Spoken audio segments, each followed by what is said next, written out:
The sound of Italian shoes echoed down the marble corridor of the federal court. Marcus Alvarez walked as if the place belonged to him, his $10,000 Armani suit contrasting with the somberness of the environment. 2 private security guards flanked, him pushing away anyone who dared to come too close to the billionaire. "Mr. Alvarez, protocol requires that—" the bailiff began to warn. Marcus raised his hand, silencing him without even averting his gaze. "Protocol is for those who need it," he replied, pushing through the double doors of the courtroom. The chatter ceased instantly. Dozens of eyes turned to Marcus as he walked to his seat as if entering one of his companies. His lawyer, a gray-haired man with a tense expression, whispered something in his ear, but was ignored. All rise for the entrance of the Honorable. Judge Diana Santos. The sound of chairs scraping filled the room. Everyone stood, everyone except Marcus Alvarez. His lawyer discreetly tugged at his sleeve, but he remained seated, a provocative smile on his lips. Diana Santos entered the room with firm steps, her black robe contrasting with her dark skin. Her eyes swept the room until they landed on Marcus's seated figure. For a moment something indefinable passed through her gaze. "Mr. Alvarez," her voice was calm but as cutting as a blade. "In my courtroom, everyone stands. With all. Due respect, Your Honor," he emphasized the word sarcastically. "I prefer to remain seated." A murmur of indignation swept through the room. Diana closed her eyes for a moment, and an involuntary memory transported her back 20 years. "You'll never make it," the professor said, returning her paper with a C marked in red. "People like you don't reach the Supreme Court." Diana held back tears, put the paper in her backpack and lifted her chin. "Watch me, Professor." Back in the present, Diana opened her eyes and met Marcus's challenging gaze. "Interesting choice, Mr. Alvarez," she said, a slight smile appearing on her lips. "Especially considering what happened on March 15, 2005. Marcus's smile faltered for a fraction of a second. A keen observer would notice the slight tremor in his right hand. "I don't know what you're talking about," he replied, but his voice no longer held the same arrogance. "Don't you?" Diana tilted her head slightly. "Perhaps your memory will improve throughout this trial. Now for the last time, stand up." Something in her voice, or perhaps in the glint of her eyes, made Marcus slowly rise. The silence in the courtroom was palpable. "Great," said Diana, sitting down. "We can begin. And Mr. Alvarez, save your arrogance for later. You'll need it." As the prosecutor prepared for his opening statement, Marcus couldn't take his eyes off the judge. What did she know about March 15? It was impossible that he had made sure that no one would ever find out. Diana maintained her neutral expression, but inside she smiled. The game was just beginning, and she had waited 15 years for this moment. The silence of the courtroom was broken by the sound of hurried footsteps. Diana Santos crossed the empty hallway, her robe brushing the marble floor. It was early, well before regular hours, but she needed this moment of solitude. Entering her office, she closed the door and walked to the old bookshelf. Her fingers traced the spines of the books until she found a specific volume on corporate law. Pulling it out, a yellowed envelope fell. Diana carefully picked up the envelope, her hands trembling slightly. Inside, a faded photo showed a smiling young intern next to executives in formal attire. It was her, 15 years younger, on her first day at Alvarez Enterprises. "I thought I had burned all those photos," she murmured to herself. Her phone buzzed. A message from Carlos Mendez, the prosecutor on the case. "Crucial Alvarez case documents have gone missing from the file. Someone accessed them overnight." Diana closed her eyes, not surprised. It was just like last time. A young lawyer, Miguel Torres, knocked on her door. He was new to the prosecution, too idealistic for his own good. "Your Honor, we've discovered something about the key witness," he said, handing her a folder. "Maria Conchesao is not who she claims to be." Diana opened the folder, and her breath caught for a moment. The photo of Maria was familiar. She was at the same corporate party 15 years ago. "Miguel, what do you know about the fire at Alvarez Enterprises in 2005? The young lawyer frowned. "The case was closed due to lack of evidence. just that it destroyed evidence of potential fraud. Diana stood up, walking to the window. The Alvarez Enterprises building could be seen in the distance, its mirrored windows, reflecting the morning sun. "I was there that night," she revealed. "I was just an intern, but I saw things, heard conversations I shouldn't have."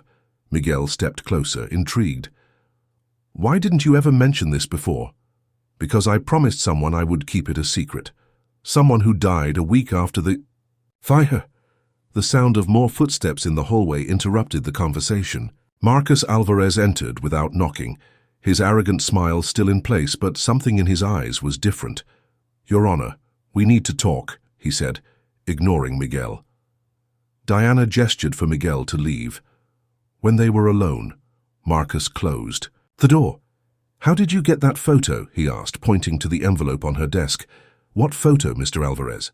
Diana replied, her face a mask of innocence. Marcus moved closer, his usual composure starting to crack. "You know very well.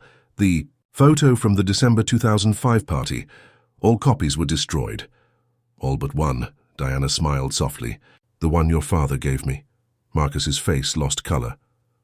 "My father never—" "Your father did many things you don't know, Marcus, including giving me proof of what really happened that night."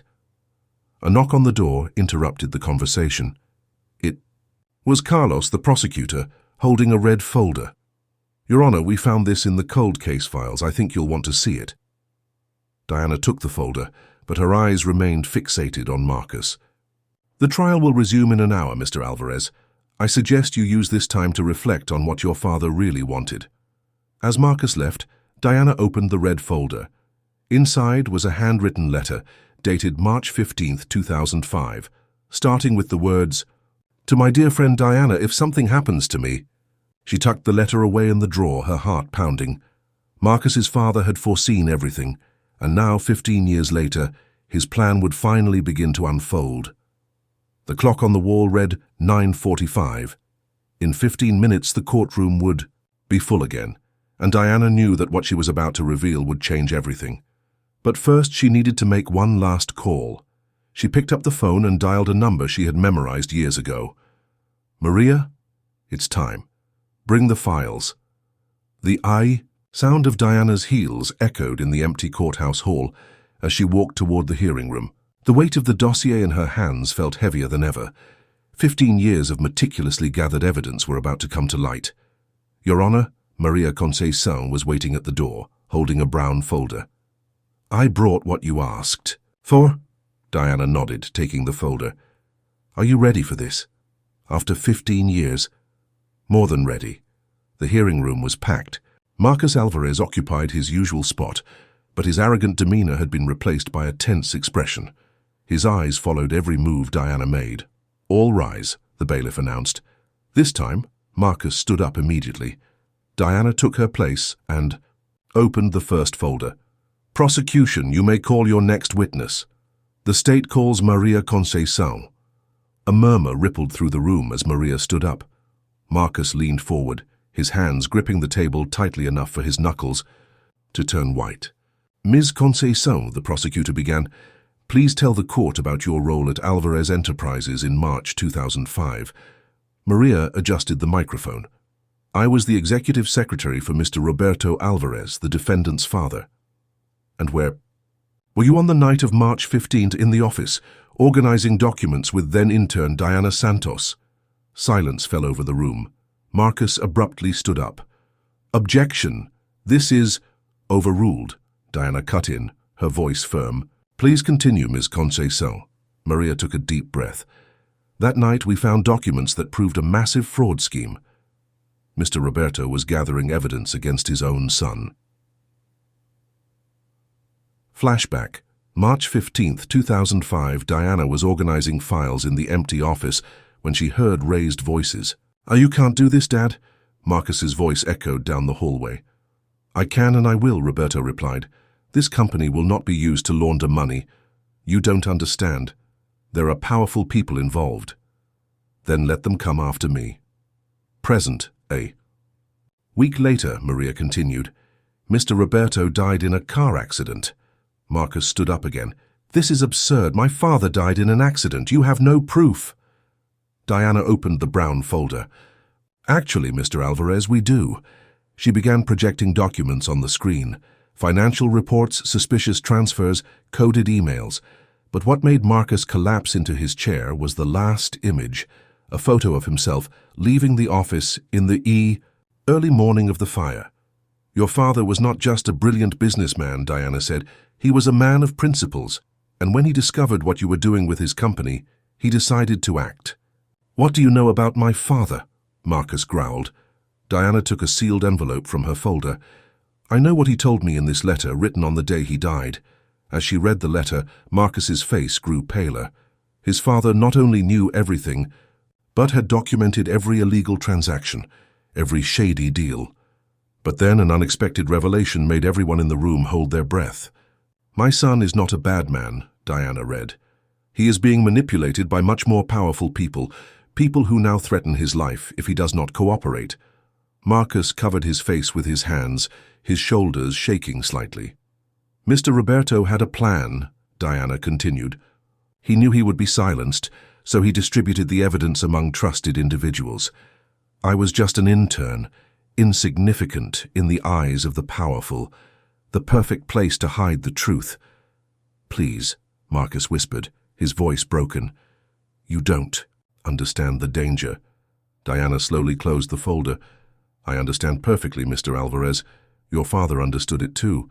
And that's why he created a second file, one that exposes not just the fraud in his company, but the entire scheme involving some of the most powerful people in the country.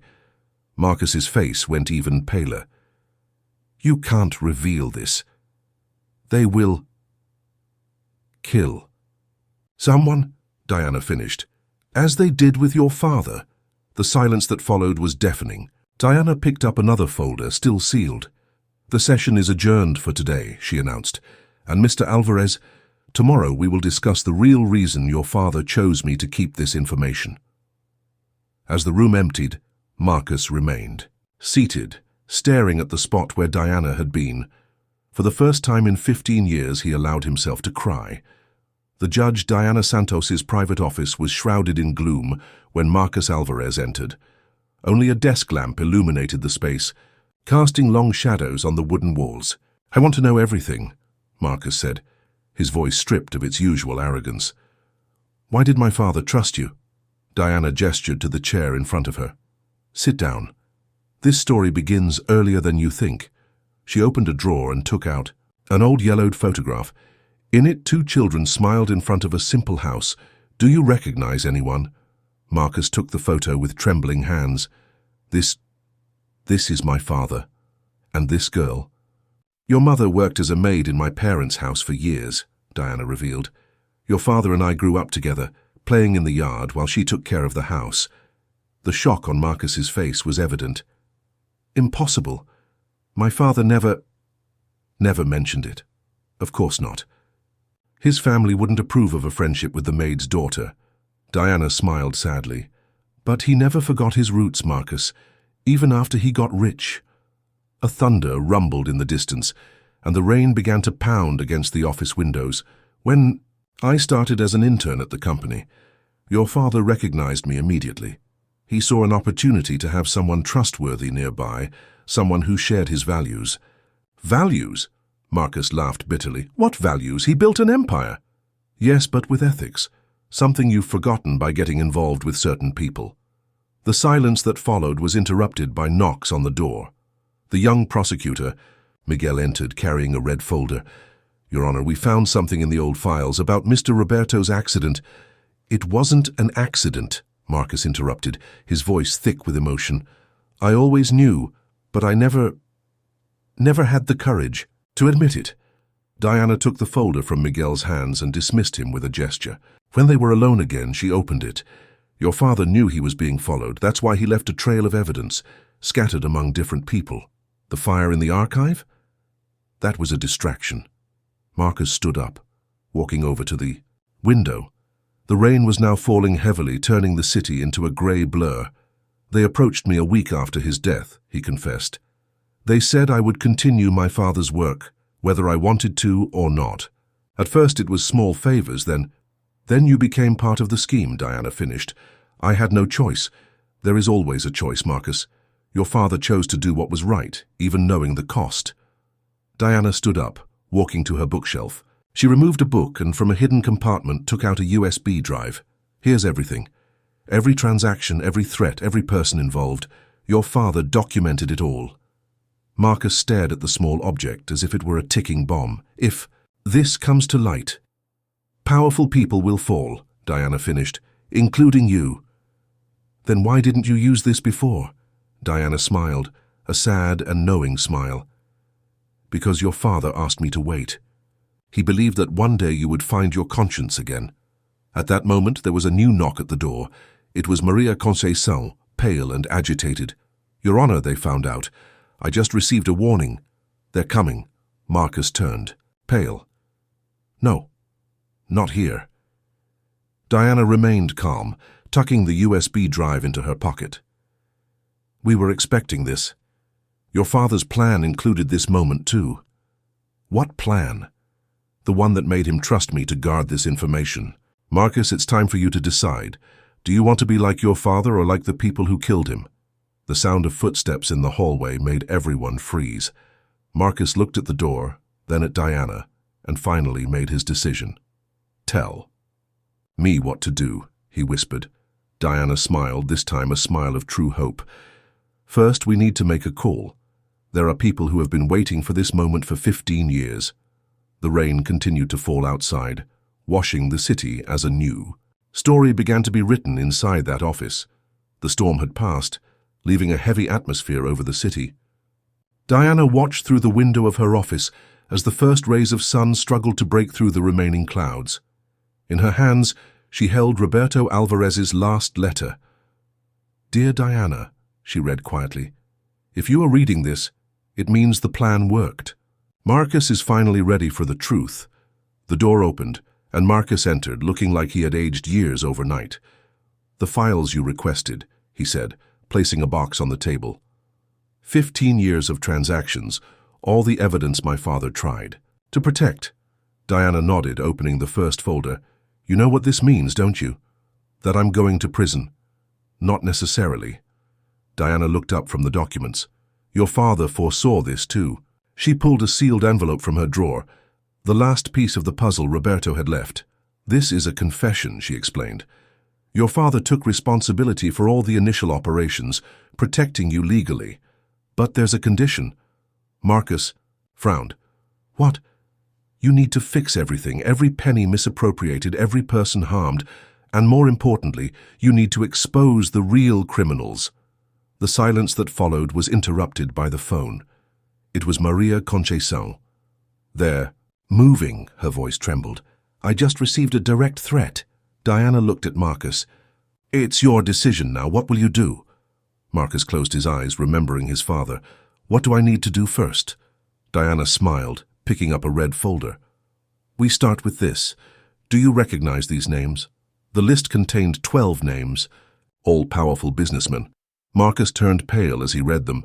They are the ones who ordered my father's death. And now you will help us bring them down, Diana said, her voice steady. Your father did not die in vain, Marcus. He built a network of protection, people in strategic positions, ready to act when the time was right. That's why you became a judge, Marcus realized, his eyes widening. All this time, your father knew we would need someone inside the judicial system, someone who couldn't be bought or intimidated. At that moment, Miguel rushed into the office. Your Honor, the offshore accounts have been located. All of them. Diana grabbed the new documents, spreading them out on the table. Each page revealed a new layer of the scheme, a complex web of corruption that spanned decades. Do you see this? She pointed to a series of transfers. Your father left a deliberate trail. He knew one day you would choose the right side. Marcus examined the documents, his hands shaking. He really thought of everything. Almost everything, Diana corrected. The last piece of the puzzle has always been you, Marcus. Your choice. Your father believed you would be stronger than your greed. The sound of sirens in the distance made everyone turn to the window. Several federal police cars were approaching the building. It's time, Diana said, grabbing her phone. Are you ready? Marcus glanced one last time at the photo in his wallet. Him and his father, smiling in simpler times. "I'm ready," Diana made. The call that would change everything. "Operation Phoenix authorized. Repeat, Operation Phoenix authorized." In minutes, news began to pour in. Simultaneous arrests across the country.